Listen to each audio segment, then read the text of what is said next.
आज हम लोग सॉल्व करेंगे 9th क्लास के चैप्टर ट्राइंगल्स के एक्सरसाइज 7.2 से क्वेश्चन नंबर 6। इस क्वेश्चन में हम लोगों को दिया है triangle A B C is an isosceles triangle in which A B equal to A C, side B A is produce to point D such that AD equal to AB, then show that angle BCD is a right angle। तो question में देखिए यहाँ पर हम लोगों को एक figure दे रखी है और इस फिगर में हम लोगों को बोला गया है कि ABC क्या है। ABC एक आइसोसेलेस ट्राइंगल है जिसकी कि AB साइड किसके इक्वल है, AC साइड के इक्वल है। फिर बोला गया है कि B इस साइड को प्रोड्यूस किया जाता है कहाँ तक, एक पॉइंट D तक, लेकिन एक कंडीशन के साथ में, और वो कंडीशन क्या है कि जितनी लेंथ BA की होती है उतनी लेंथ AD की होती है। ठीक, तब हम लोगों को प्रूव करना है कि एंगल BCD यानी कि ये वाला जो एंगल है वो 90 डिग्री का होगा। तो चले स्टार्ट करते हैं क्वेश्चन और ये चीज़ प्रूव करते हैं। सबसे पहले बात करते हैं, देखिए इन दो स्टेटमेंट्स की। क्या दिया है, AB is equal to AC, फिर उसके बाद बोला गया है कि AD इक्वल टू AB। इन दोनों स्टेटमेंट्स को एक बार लिखते हैं। तो देखिए हम लोगों को दे रखा है कि AB साइड किसके इक्वल है, AC साइड के इक्वल है। साथ ही एक और चीज़ हम लोगों को दे रखी है कि AD साइड किसके इक्वल है, AB के इक्वल है। अब देखिए AB AC के इक्वल है, साथ ही AB AD के इक्वल है। इसका मतलब AC और AD भी आपस में कैसे हो जाते हैं, इक्वल हो जाते हैं। ठीक है, सो देयरफॉर क्या कह सकते हैं, AC is equal to AD, और ये बड़ा इंपॉर्टेंट पॉइंट है। ठीक है, तो हम लोगों के सामने देखिए दो स्टेटमेंट्स थे और इन दोनों के बेसिस पे हम लोगों ने निकाला कि AC किसके इक्वल होगी, AD साइड के इक्वल। मतलब AD और AC अब आपस में कैसी हो जाती हैं, इक्वल हो जाती हैं। अब आते हैं इस ट्राइंगल पर, नाम देते हैं इसको कौन सा ट्राइंगल, इन ट्राइंगल ABC। और इस ट्राइंगल में हम लोग देखें तो जो AB साइड है वो किसके इक्वल है, इस AC साइड के इक्वल है। So in triangle ABC AB is equal to what, AC। और जब ये दो साइड्स इक्वल हैं तो हम लोगों को पता है कि किसी भी ट्राइंगल में अगर उसकी दो साइड्स इक्वल होती हैं तो उनके सामने वाले एंगल्स भी कैसे होंगे, इक्वल होंगे। मतलब AB साइड के सामने वाला एंगल होगा ये, जिसको कि अभी हम लोग शेड कर रहे हैं। ठीक है, और AC साइड के सामने वाला एंगल होगा ये वाला। तो ये दोनों एंगल्स कैसे होंगे, इक्वल होंगे। इस चीज़ को मेंशन कर देते हैं।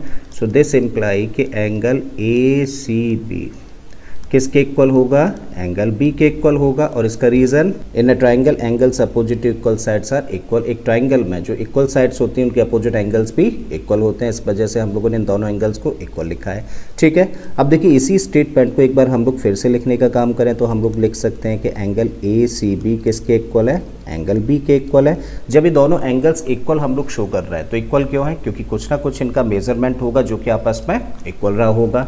ठीक है, अब हम लोगों को नहीं पता कि मेजरमेंट एग्जैक्टली क्या है, तो हम लोग लेट कर सकते हैं x, और ऐसा हम लोगों ने लेट कर लिया कि एंगल भी कितने डिग्री का है, x डिग्री का है, और ये एंगल भी कितने डिग्री का होगा, x डिग्री का होगा। तब ये दोनों एंगल्स आपस में इक्वल हैं और ये बड़ा इंपॉर्टेंट पॉइंट है, तो इसको मान लेते हैं हम लोग इक्वेशन नंबर 1। तो अब हम लोगों के लिए ये वाला एंगल x डिग्री और बिल्कुल इसी तरीके से एंगल भी x डिग्री का है। आते हैं इस ट्राइंगल पर, तो इस ट्राइंगल को नेम देते हैं। तो कौन सा triangle, now in triangle ACD। और इस ट्राइंगल में हम लोग देखें तो देखिए हम लोगों ने क्या शो किया है कि AC किसके इक्वल है, AD के इक्वल है। मतलब ये वाली जो साइड है वो किस साइड के इक्वल है, इस साइड के इक्वल है। और जब ये दोनों साइड्स इक्वल हैं तो हम लोगों को पता है कि एक ट्राइंगल में इक्वल साइड के जो अपोजिट एंगल्स होते हैं वो कैसे होते हैं, इक्वल होते हैं। इस पॉइंट को मेंशन करते हैं। तो भाई इस ट्राइंगल में हम लोगों को दिया है कि AC साइड किसके इक्वल है, AD साइड के इक्वल है। और जब AC और AD आपस में इक्वल है तो देखिए AC साइड के अपोजिट एंगल क्या है, AC साइड के अपोजिट एंगल है ये वाला, जिसको कि अभी हम लोग शेड कर रहे हैं। और AD साइड के अपोजिट एंगल कौन सा है, ये वाला। ठीक है, तो ये दोनों एंगल्स कैसे होंगे, इक्वल होंगे। इस पॉइंट को मेंशन करते हैं। तो क्योंकि AC और AD आपस में इक्वल है, इसका मतलब एंगल D किसके इक्वल होगा, AD के सामने वाले एंगल के। तो AD के सामने एंगल क्या है, एंगल ACD, एंगल ACD। अब इसी चीज़ को हम लोग एक बार फिर से लिखने का काम करें तो लिख सकते हैं कि angle D equal to what, angle ACD। और इन दोनों एंगल्स का मेजरमेंट इक्वल है और मान लेते हैं कि मेजरमेंट क्या है, y, और ऐसा हम लोगों ने लेट किया है। जब मेजरमेंट दोनों एंगल्स का y है तभी आपस में इक्वल है ना। इसका मतलब बाई फिगर हम लोग कह सकते हैं कि एंगल y डिग्री का है, तो ये एंगल भी कितने डिग्री का होगा, y डिग्री का होगा। और ये भी बड़ा इंपॉर्टेंट पॉइंट है। अब मान लेते हैं इसको इक्वेशन नंबर 2।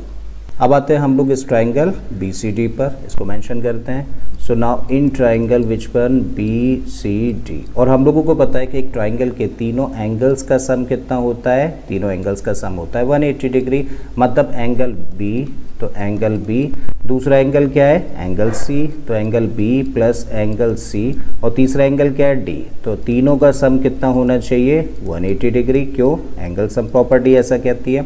अब देखो फिगर से हम लोग देखने का काम करें तो एंगल बी की जगह पे क्या रख सकते हैं एक्स रख दीजिए, तो यहाँ पे रखा एक्स। एंगल सी की जगह पे देखो एंगल सी ये है और इसके अंदर दो एंगल्स आ रहे हैं ना, एक्स यहाँ पे दिखा और वाई यहाँ पर दिख रहा है, इसका मतलब इसकी जगह पे क्या रख सकते हैं एक्स प्लस वाई। वहीं डी की जगह पे हम लोग क्या रख सकते हैं, डी की जगह पे हम लोग रख सकते हैं वाई, तो यहाँ पे हम लोगों ने वाई रखा एंड दिस इक्वल टू 180।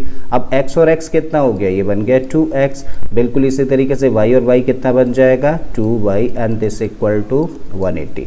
अब कितने टर्म्स है 3 टर्म्स है और तीनों ही टर्म्स में हम लोग देख रहे हैं कि 2 कॉमन फैक्टर है, तो on dividing both the sides by 2, तो जब इस टर्म को 2 से डिवाइड करेंगे तो क्या मिलेगा x, इसको 2 से डिवाइड करेंगे तो y और इसको 2 से डिवाइड कर देंगे तो क्या मिलेगा 90 डिग्री।